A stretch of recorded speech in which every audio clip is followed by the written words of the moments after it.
Pembacok polisi ditembak mati.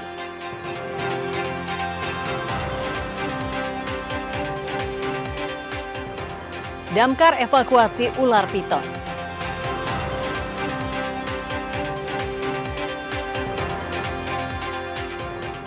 Guru sejatim galang bantuan Sumatera.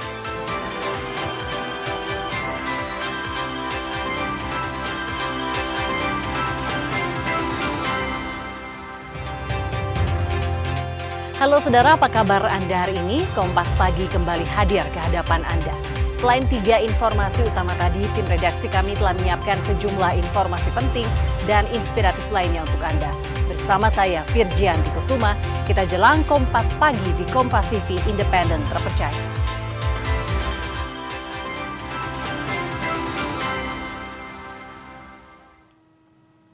Kita awali Kompas Pagi dengan berita dari Surabaya. Saudara, anggota Subdit Jatanras Ditreskrimum Polda Jawa Timur menembak mati seorang pelaku curanmor yang membacok anggota Polres Lumajang saat akan ditangkap beberapa waktu lalu. Dari tangan pelaku, polisi menyita barang bukti, salah satunya sebilah senjata tajam. Gembong curanmor asal Lumajang berinisial A ditembak mati anggota Subdit Jatanras Ditreskrimum Polda Jawa Timur pada Senin dini hari. Pelaku telah menjadi buronan polisi usai nekat membacok anggota reserse Polsek Ranuyoso saat akan ditangkap beberapa waktu yang lalu.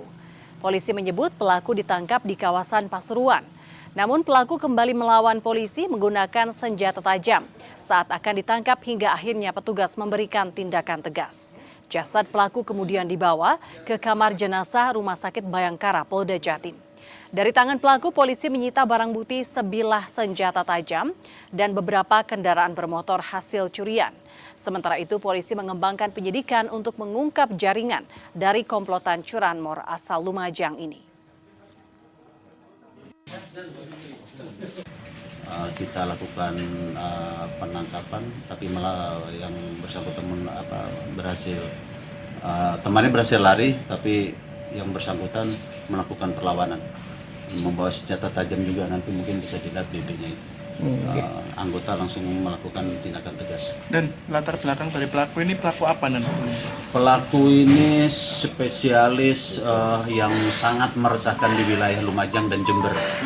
Jadi 2 kali menjalani ditangkap dan menjalani persidangan, dan setiap melakukan pekerjaannya yang menggunakan sajam. Ular piton berukuran besar yang sering memangsa ayam di kawasan Kalibokor, Gubeng, Surabaya dievakuasi petugas damkar. Ular berukuran panjang 4 meter ini terperangkap di dalam kandang ayam sehingga dengan mudah ditangkap. Petugas dari Dinas Pemadam Kebakaran dan Penyelamatan DPKP Kota Surabaya Pos Menur mengevakuasi ular jenis piton di kawasan Jalan Kalibokor, Gubeng, Surabaya. Ular piton dengan panjang hampir 4 meter ini mudah ditangkap karena terperangkap di dalam kandang ayam. Dengan menggunakan alat penangkap ular, 2 petugas damkar yang datang ke lokasi bisa menangkap ular meski sempat melawan dengan membelit tangan petugas damkar. Petugas damkar selanjutnya mengevakuasi dan membawa ular ke Pos Damkar Rayon Menur, Surabaya. Selanjutnya ular akan diserahkan ke BKSDA Kota Surabaya untuk dilepas liarkan ke habitatnya.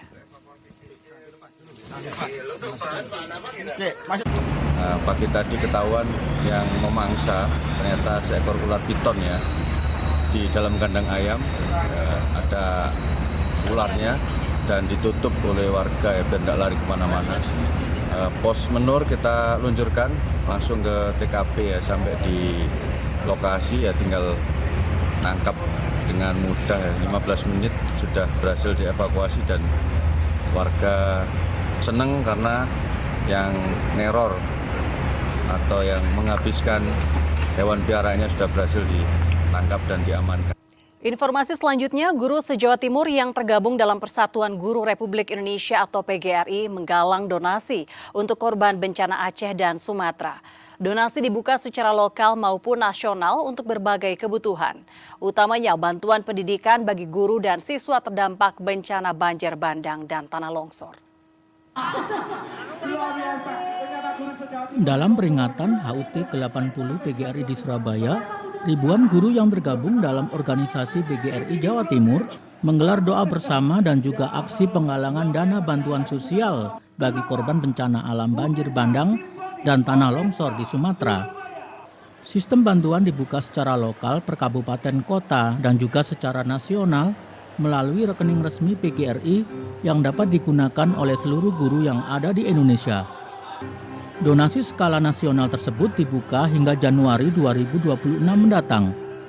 Sementara donasi guru per kabupaten kota di Jawa Timur akan langsung didistribusikan bagi korban bencana, khususnya guru dan siswa di daerah terdampak, guna mempercepat pemulihan sektor pendidikan di Aceh dan Sumatera.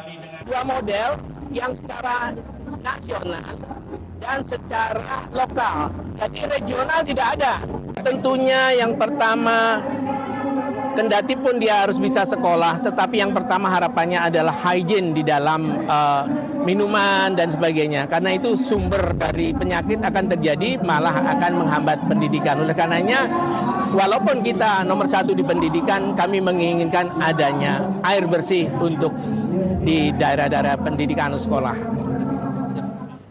Selain itu, dalam rangkaian acara HUT ke-80 PGRI yang turut dihadiri Gubernur Jawa Timur Khofifah Indar Parawansa, PGRI Jawa Timur juga mendorong program restorasi justice pemerintah bagi perlindungan hukum untuk guru berjalan dengan baik. Selain itu, berkomitmen memperjuangkan kesejahteraan guru melalui tunjangan profesi dan penghargaan lain bagi insan pendidikan di Jawa Timur. Alfian Rahman, Kompas TV Surabaya, Jawa Timur. Ribuan umat muslim di Kota Malang memanjatkan doa untuk para korban bencana di Sumatera. Doa bersama ini digelar bersamaan dengan haul di Ponpes Darul Hadis Kota Malang. Ribuan umat muslim dari seluruh Indonesia, bahkan dari beberapa negara tetangga, larut dalam haul akbar Imam Main di Ponpes Darul Hadis Al-Fiqhiyah di Jalan Aris Munandar, Kota Malang. Jemaah dari berbagai daerah berkumpul untuk turut dalam haul akbar ini. Dalam puncak haul akbar yang rutin digelar setiap tahun ini, pihak Ponpes sengaja mengajak jemaah yang hadir untuk memanjatkan doa bagi saudara yang saat ini tertimpa musibah bencana banjir di Aceh dan Sumatera. Salah satu jemaah asal Malaysia, Sheikh Abdul Hakim mengaku setiap tahun datang ke Ponpes Darul Hadis untuk mengikuti haul akbar Imam Main. Khusus untuk tahun ini, dirinya bersama jamaah lainnya juga memanjatkan doa khusus bagi korban bencana Aceh dan berharap masyarakat Aceh dan Sumatera bisa bangkit kembali. Saya menghadiri haul yang mulia Habib Abdullah bin Abdul Qadir bin Ahmad Al-Faqih serta Yang Mulia Habib Abdul Qadir Al-Faqih. Setiap tahun saya menghadiri majlis ini sudah hampir 20 tahun. Setiap tahun sekira tidak ada keuzuran, saya diwajibkan hadir di majlis haul yang mulia ini. Sebagai wujud solidaritas dan rasa kemanusiaan pada korban bencana banjir Sumatera, para pehobi tanaman hias di Malang menggelar lelang amal. Hasil lelang tanaman hias ini akan didonasikan sepenuhnya pada warga terdampak banjir di Sumatera dan Aceh. Lelang amal tanaman hias yang digelar secara daring melalui media sosial ini dilakukan oleh pehobi tanaman hias dari Malang Raya yang berkolaborasi dengan Mapala Universitas Indonesia.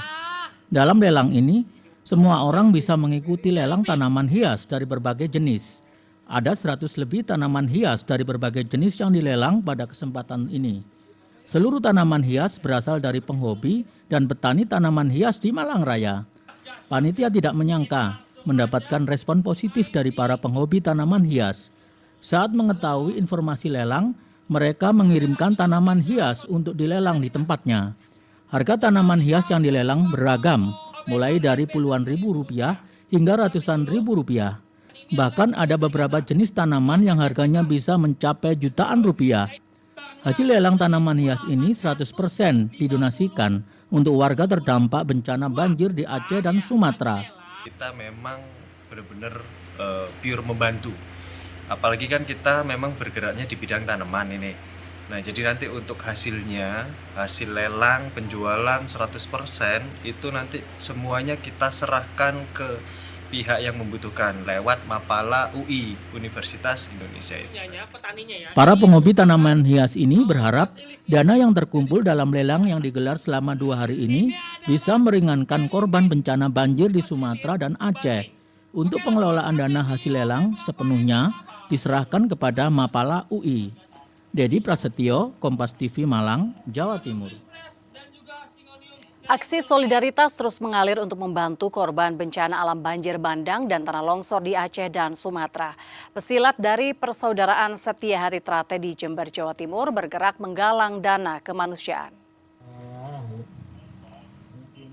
Aksi solidaritas pesilat anggota dari Persaudaraan Setia Hati Trate Cabang Jember turun jalan galang dana untuk korban bencana alam banjir bandang dan tanah longsor di Aceh, Sumatera Utara, dan Sumatera Barat. Aksi yang digalang selama sepekan terakhir ini bagian dari rasa kepedulian dan solidaritas antar sesama anak bangsa yang membutuhkan akibat musibah bencana alam. Dana yang terkumpul dijadikan paket logistik berisi sembako, sarung, dan peralatan mandi sebanyak 1.000 paket yang diberangkatkan dari pendopo Bupati Jember menuju Padepokan Pusat Madiun, kemudian dilanjutkan ke lokasi bencana alam. Bantuan korban bencana alam Aceh dan Sumatera tidak disalurkan dalam bentuk uang tunai, melainkan paket logistik kebutuhan pokok agar dapat langsung dimanfaatkan korban bencana alam. Ada 9 item yang kita jadikan satu paket. Di bawah dengan total paket ada 1.020 paket. Jadi pengumpulannya hanya 5 hari. Jadi dilaksanakan tanggal 5 sampai tanggal 8. Ini kita berangkatkan dari Jember, dikumpulkan di Padepokan Pusat Madiun dengan se-Jawa Timur. Besok jam 9 berangkat ke Sumatera. Besok jam 9 berangkat ke Sumatera dengan rombongan se-Jawa Timur. Warga Indonesia dimanapun berada, termasuk di Kabupaten Jember, termasuk dari saudara-saudara kita dari PSHT, akan terpanggil ketika ada saudara kita sesama bagian dari Indonesia yang mengalami kesulitan. Ini menurut saya bagian dari hubbul watan minal iman, cinta tanah air sebagai daripada iman, dan pembuktian bahwa orang Indonesia ini apapun yang terjadi kalau kita berbicara NKRI pasti kecintaannya lebih di depan dibanding ego-ego sektoral yang lainnya. 147.000 lebih tiket Nataru ludes terjual. Nantikan informasi selengkapnya usai jeda berikut ini. Tetaplah bersama kami di Kompas Pagi.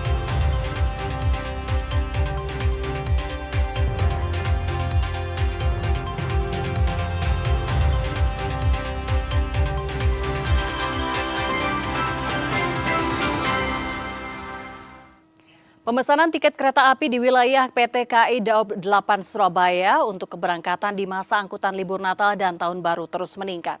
Hingga saat ini dari 449.000 tiket yang disediakan, sebanyak 147.000 atau 33% telah terpesan. Puncak keberangkatan di masa libur Nataru di wilayah Daob 8 Surabaya diprediksi terjadi tanggal 28 Desember 2025. Masa angkutan libur Natal dan Tahun Baru di wilayah PT KAI Daob 8 Surabaya dimulai 18 Desember 2025 hingga 4 Januari 2026. Selama masa angkutan libur Nataru, disediakan sebanyak 449.352 tiket atau tempat duduk. Pemesanan tiket untuk keberangkatan di masa libur Nataru di wilayah Daob 8 Surabaya sudah mencapai 147.368 atau 33%. Selama 18 hari masa angkutan Nataru dioperasikan 52 kereta jarak jauh reguler dan 7 kereta api tambahan. Menurut manajer Humas PT KAI Daob 8 Surabaya, Mahendro Trangbawono, mayoritas pemesanan tiket ini tujuan ke kota wisata seperti Yogyakarta, Bandung, Banyuwangi, dan Malang.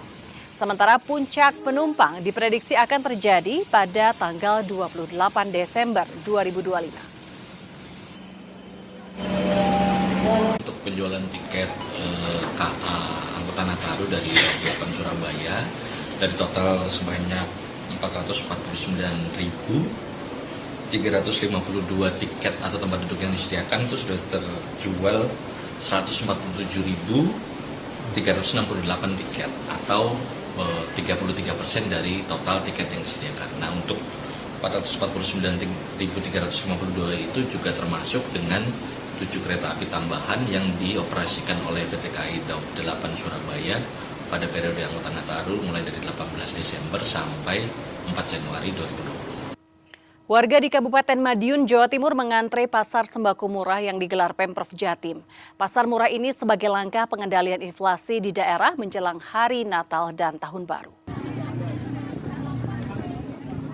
Pemerintah Provinsi Jawa Timur menggelar pasar sembako murah di lapangan Mojopurno, Kecamatan Wungu, Kabupaten Madiun, Jawa Timur. Warga hanya diwajibkan mengambil kupon antrean yang telah disediakan panitia. Bahan pokok yang tersedia diantaranya beras SPHP berharga Rp11.000 per kilogram, minyak kita Rp13.000 per liter, telur Rp22.000 per kilogram, hingga gula pasir dijual Rp14.000 per kilogram. Selain itu tersedia juga tepung terigu, bawang merah, bawang putih, dan daging ayam potong yang harganya lebih rendah dibanding dengan harga di pasaran. Harganya alhamdulillah lebih murah. Selisihnya berapa kira-kira? Selisihnya 3.000 beras ya. Tadi antrinya lama? Enggak, alhamdulillah.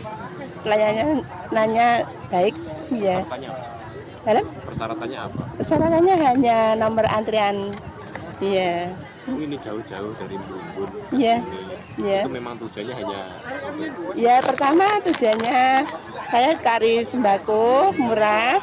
Kedua saya kan ikut UMKM gitu ya. Gubernur Jawa Timur mengatakan, di samping upaya menekan laju inflasi, pasar murah bisa membantu penguatan daya beli masyarakat menjelang hari besar seperti Natal dan Tahun Baru. Kofifa menegaskan, pasar murah ini bukanlah kompetitor dari pasar tradisional. Pasar murah itu tidak berdekatan dengan pasar tradisional, karena pasar murah bukanlah kompetitor. Ini adalah cara pemerintah melakukan penetrasi harga dan tentu pengendalian inflasi. Menjelang Nataru kebutuhan meningkat, setelah Nataru masuk Ramadan kebutuhan meningkat, Ramadan masuk lagi Idul Fitri kebutuhan meningkat. Jadi apa yang sudah dilakukan oleh Bupati Wali Kota, kita memberseiringi dengan program komplementaritas pasar murah ini. Pasar murah diharapkan bisa membangun komplementaritas dengan seluruh program bupati maupun wali kota terkait upaya pengendalian inflasi di tingkat daerah. Imam Iswanto, Kompas TV Madiun, Jawa Timur. Para pelaku usaha mikro, kecil, dan menengah UMKM mampu menjadi salah satu tulang punggung perekonomian di Jawa Timur. Tercatat pada tahun 2020, kontribusi UMKM pada produk domestik regional bruto PDRB Jawa Timur sebesar 57,25% atau mencapai 1,3 triliun dan terus naik hingga mencapai 60% atau 1,6 triliun lebih di penghujung 2025. Kontribusi dari para pelaku usaha mikro, kecil, dan menengah UMKM terhadap produk domestik regional bruto PDRB di wilayah Provinsi Jawa Timur sepanjang tahun 2025 telah menembus 60% atau mencapai 1,6 triliun rupiah lebih. Dewan Kerajinan Nasional Daerah Dekranasda Jawa Timur mengungkapkan kontribusi UMKM sebagai tulang punggung perekonomian terus merangkak naik sejak negeri ini dilanda pandemi virus corona COVID-19. Tercatat pada tahun 2020, kontribusi UMKM pada PDRB Jatim berada di angka 57,25% atau mencapai 1,3 triliun rupiah dan berturut-turut mengalami pertumbuhan rata-rata 0,83% per tahun hingga akhirnya mencapai 60% di penghujung 2025. Beli ya produk-produk. Tahunya kalau mau inflasi internasional kita di sana, tapi dengan kelebihan fasilitas juga pasar internasional yang lagi di sini. Itu juga mereka belajar dulu dan dulu dari dia. Strategi murah untuk UMKM dan juga sangat besar peluangnya karena biasanya sebuah produk sama sebuah negara. Jadi awalnya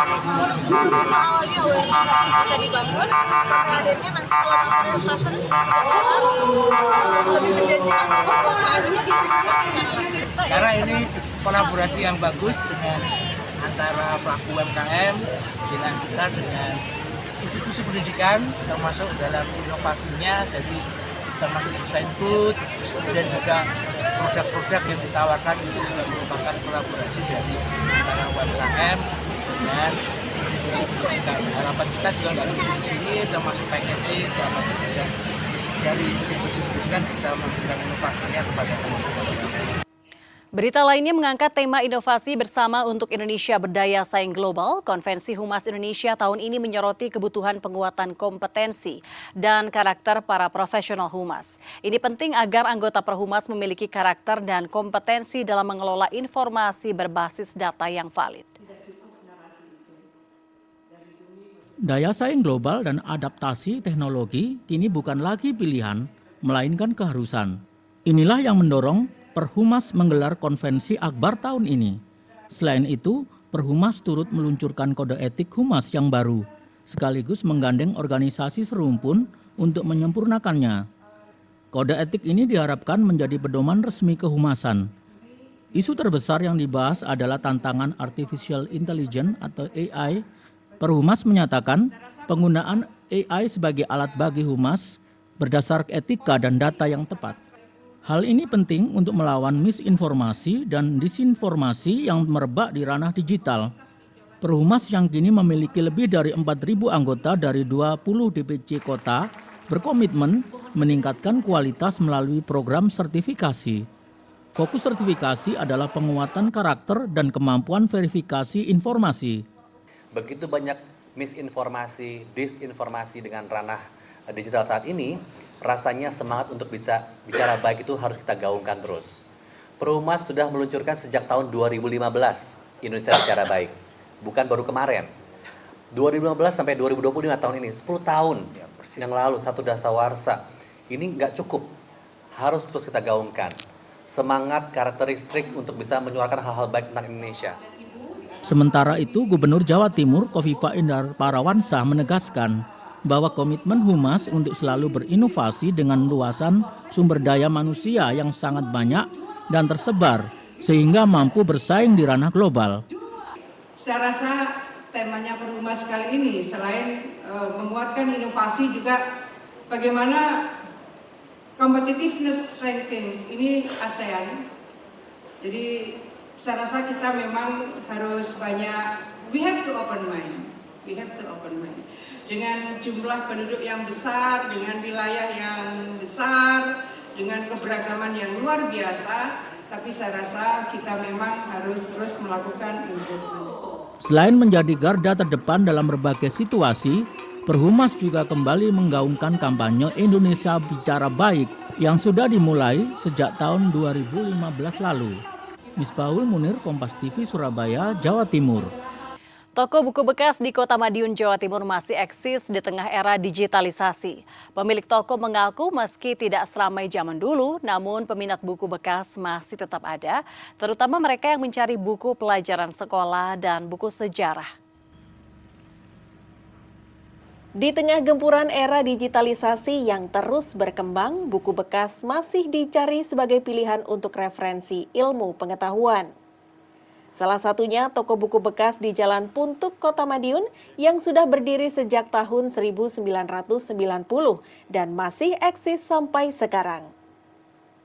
Sawal, pemilik toko buku bekas menyebut peminat buku kini sedikit berkurang, namun masih ada kalangan yang peduli terhadap buku fisik. Peminat buku bekas mayoritas berasal dari anak usia sekolah dasar hingga masyarakat umum dan mahasiswa. Sejauh ini, buku yang paling banyak dicari adalah buku pelajaran, soal-soal, serta buku pengetahuan untuk keperluan sekolah. Tak sedikit pula yang mencari buku sejarah untuk memahami peristiwa masa lalu secara lebih mendalam. Toko ini menyediakan berbagai buku bekas maupun baru, serta koleksi edisi buku lawas mulai dari tahun 1800-an hingga awal tahun 1900-an. Bahkan beberapa buku lama menjadi koleksi pribadi pemilik toko dan tidak dijual meskipun ada yang menawar. Ini dimulai sejak kapan sih Pak? Ya kurang lebih tahun 1990. awalnya itu ketertarikan usaha buku ini seperti apa sih Pak? Yo pertama yo bukunya yo jualnya sedikit. Mungkin lama-lamaan kan banyak sekali. Saya kan juga senang baca, jadi sebagian untuk koleksi, sebagian tak jual. Salah seorang pembeli mengaku lebih tertarik dengan buku bekas terutama bertema sejarah. Selain harganya lebih murah, tak jarang isi buku lebih lengkap dan detail yang tidak ditemukan di buku terbitan baru. Di zaman digitalisasi seperti ini juga ternyata masih ada loh koleksi buku atau penjual buku yang seperti ini gitu. Kalau sebelumnya dapat informasi ini dari mana? Lihat-lihat semacam ini, googling juga sih. Googling juga mau lihat-lihat buku, nyari referensi buku, ternyata di sini ada. Harga buku bekas di toko ini berkisar antara 5.000 hingga puluhan ribu rupiah tergantung tahun terbit. Pembeli tak hanya dari wilayah Madiun, tetapi juga dari luar kota seperti Yogyakarta, Ponorogo, sampai Magetan yang sengaja datang untuk mencari buku sebagai referensi. Tim Liputan, Kompas TV Madiun, Jawa Timur. Setelah gugur di SEA Games, Timnas U22 pulang ke tanah air. Nantikan informasi selengkapnya usai jeda berikut. Tetaplah bersama kami.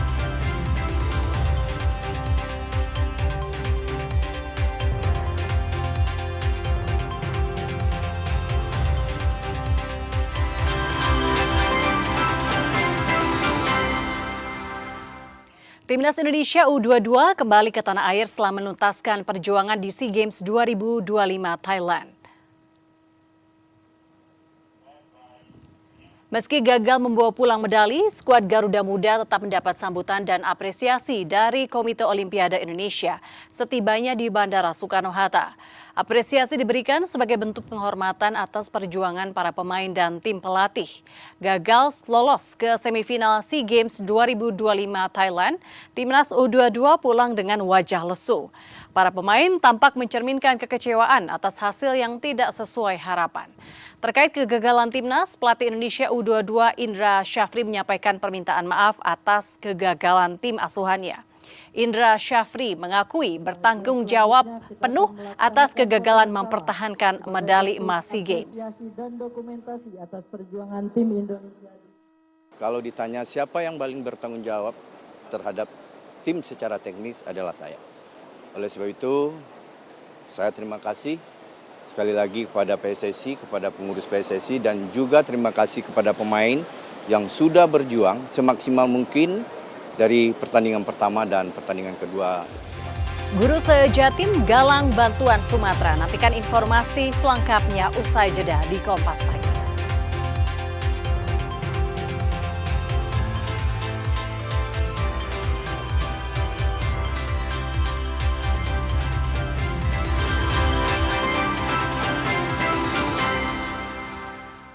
Guru se-Jawa Timur yang tergabung dalam Persatuan Guru Republik Indonesia atau PGRI menggalang donasi untuk korban bencana Aceh dan Sumatera. Donasi dibuka secara lokal maupun nasional untuk berbagai kebutuhan, utamanya bantuan pendidikan bagi guru dan siswa terdampak bencana banjir bandang dan tanah longsor. Dalam peringatan HUT ke-80 PGRI di Surabaya, ribuan guru yang tergabung dalam organisasi PGRI Jawa Timur menggelar doa bersama dan juga aksi penggalangan dana bantuan sosial bagi korban bencana alam banjir bandang dan tanah longsor di Sumatera.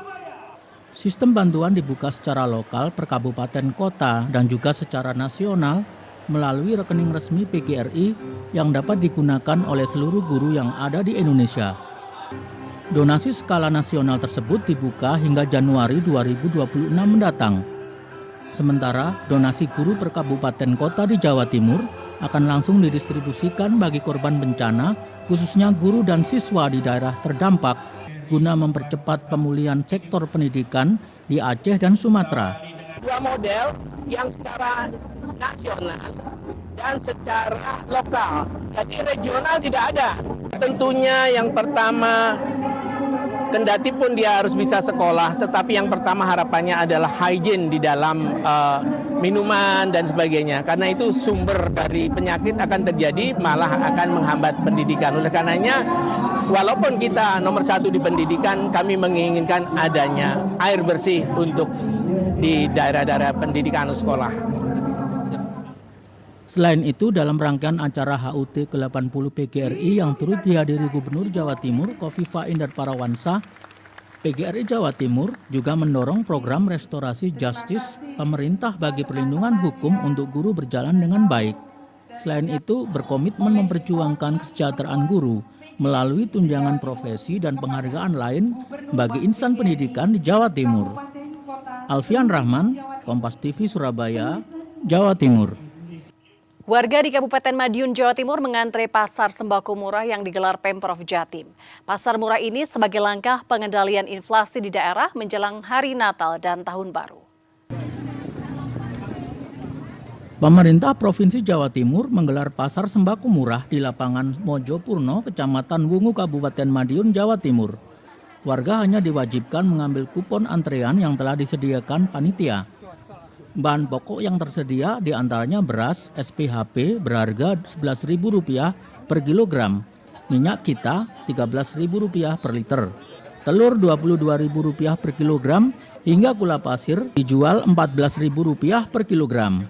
Selain itu tersedia juga tepung terigu, bawang merah, bawang putih, dan daging ayam potong yang harganya lebih rendah dibanding dengan harga di pasaran.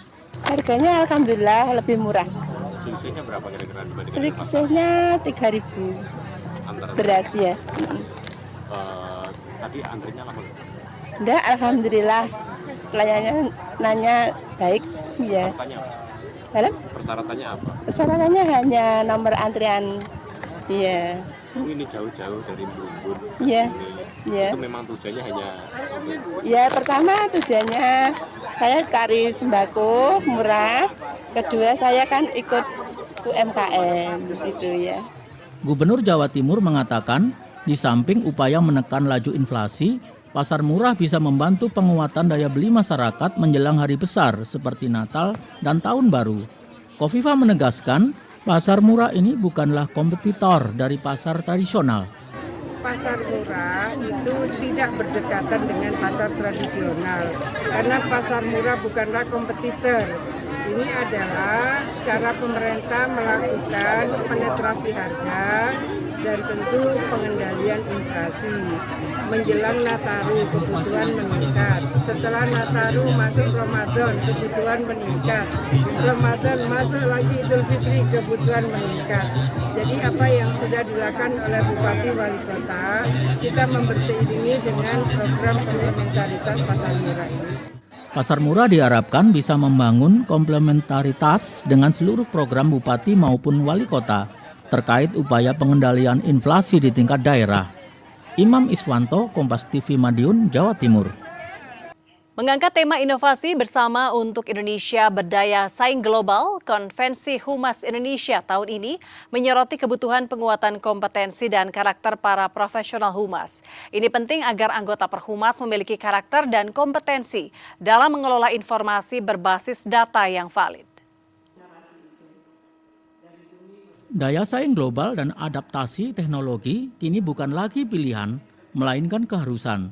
Inilah yang mendorong Perhumas menggelar konvensi Akbar tahun ini. Selain itu, Perhumas turut meluncurkan kode etik humas yang baru, sekaligus menggandeng organisasi serumpun untuk menyempurnakannya. Kode etik ini diharapkan menjadi pedoman resmi kehumasan. Isu terbesar yang dibahas adalah tantangan artificial intelligence atau AI. Perhumas menyatakan penggunaan AI sebagai alat bagi humas berdasar etika dan data yang tepat. Hal ini penting untuk melawan misinformasi dan disinformasi yang merebak di ranah digital. Perhumas yang kini memiliki lebih dari 4.000 anggota dari 20 DPC kota berkomitmen meningkatkan kualitas melalui program sertifikasi. Fokus sertifikasi adalah penguatan karakter dan kemampuan verifikasi informasi. Begitu banyak misinformasi, disinformasi dengan ranah digital saat ini, rasanya semangat untuk bisa bicara baik itu harus kita gaungkan terus. Perhumas sudah meluncurkan sejak tahun 2015 Indonesia Bicara Baik, bukan baru kemarin. 2015 sampai 2025 tahun ini, 10 tahun yang lalu, satu dasawarsa. Ini nggak cukup, harus terus kita gaungkan. Semangat, karakteristik untuk bisa menyuarakan hal-hal baik tentang Indonesia. Sementara itu, Gubernur Jawa Timur Kofifa Indar Parawansa menegaskan bahwa komitmen Humas untuk selalu berinovasi dengan luasan sumber daya manusia yang sangat banyak dan tersebar sehingga mampu bersaing di ranah global. Saya rasa temanya Perhumas kali ini selain memuatkan inovasi juga bagaimana competitiveness rankings ini ASEAN. Jadi saya rasa kita memang harus banyak, we have to open mind.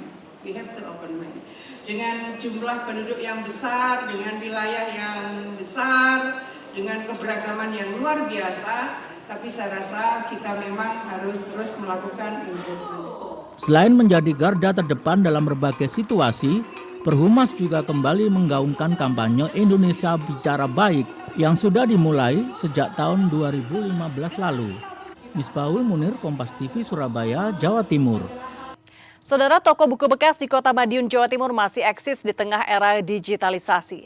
Pemilik toko mengaku meski tidak seramai zaman dulu, namun peminat buku bekas masih tetap ada, terutama mereka yang mencari buku pelajaran sekolah dan buku sejarah. Di tengah gempuran era digitalisasi yang terus berkembang, buku bekas masih dicari sebagai pilihan untuk referensi ilmu pengetahuan. Salah satunya toko buku bekas di Jalan Puntuk, Kota Madiun yang sudah berdiri sejak tahun 1990 dan masih eksis sampai sekarang. Sawal, pemilik toko buku bekas menyebut peminat buku kini sedikit berkurang, namun masih ada kalangan yang peduli terhadap buku fisik. Peminat buku bekas mayoritas berasal dari anak usia sekolah dasar hingga masyarakat umum dan mahasiswa. Sejauh ini, buku yang paling banyak dicari adalah buku pelajaran, soal-soal, serta buku pengetahuan untuk keperluan sekolah. Tak sedikit pula yang mencari buku sejarah untuk memahami peristiwa masa lalu secara lebih mendalam. Toko ini menyediakan berbagai buku bekas maupun baru, serta koleksi edisi buku lawas mulai dari tahun 1800-an hingga awal tahun 1900-an. Bahkan beberapa buku lama menjadi koleksi pribadi pemilik toko dan tidak dijual meskipun ada yang menawar. Ini dimulai sejak kapan sih Pak? Ya, kurang lebih tahun 1990.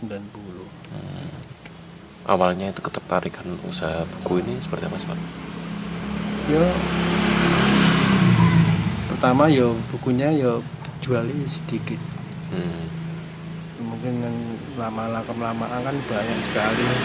Saya kan juga senang baca, jadi sebagian untuk koleksi, sebagian tak jual. Salah seorang pembeli mengaku lebih tertarik dengan buku bekas terutama bertema sejarah. Selain harganya lebih murah, tak jarang isi buku lebih lengkap dan detail yang tidak ditemukan di buku terbitan baru.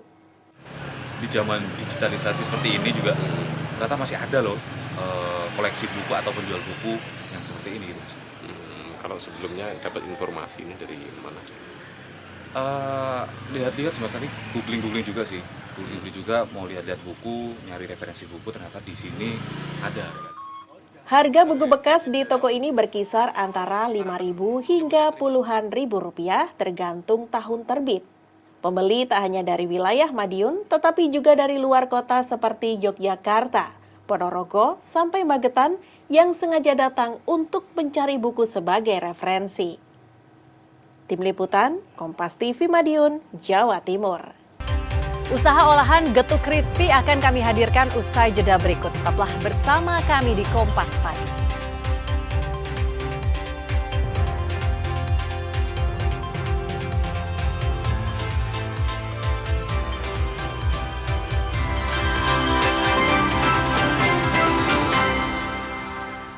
Saudara, berawal dari coba-coba, seorang ibu rumah tangga di Kota Madiun, Jawa Timur sukses menggeluti usaha kuliner getuk crispy.